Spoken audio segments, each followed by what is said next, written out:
পারিবারিক কাজে অস্ট্রেলিয়া যাচ্ছেন বাংলাদেশ ক্রিকেট বোর্ড বিসিবির সভাপতি আমিনুল ইসলাম বুলবুল। যদিও বিষয়টি ভিন্নভাবে উপস্থাপন করা হচ্ছে গণমাধ্যম কর্মীদের একাংশের পক্ষ থেকে। অসহায় কণ্ঠে বুলবুল তাই বলতে বাধ্যই হলেন, আমি কি পরিবারের কাছেও যেতে পারবো না?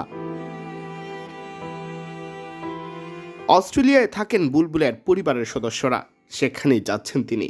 বুলবুলের দেশ ছেড়ে যাওয়ার খবরকে একটু অতিরঞ্জিত করেই উপস্থাপন করা হচ্ছে কোথাও কোথাও। বিষয়টিতে মনক্ষুণ্ণ সাবেক এই অধিনায়ক ব্যাংককে ট্রানজিটে থাকাকালে বিডি ক্রিক টাইমের কাছে প্রকাশ করলেন নিজের হতাশা। বুলবুল বলেন, আমি এখন থাইল্যান্ডে আছি, আমার পরিবার থাকে অস্ট্রেলিয়ায়, সেখানে একটা জরুরি কাজ আছে, আমি কি পরিবারের কাছেও যেতে পারবো না? বুলবুল জানান, জরুরি পারিবারিক কাজে দেশ ছাড়ার আগে তিনি বোর্ডের পরিচালকদের কাজের ব্যাপারে দিক নির্দেশনা দিয়ে এসেছেন।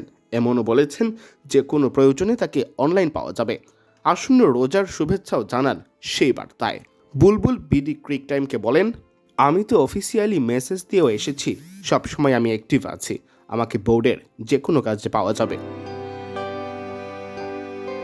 কয়েকটি রোজা অস্ট্রেলিয়ায় পরিবারের সাথে করে সপ্তাহখানেক পরই দেশে ফিরে আসার কথা রয়েছে বিসিবি সভাপতির।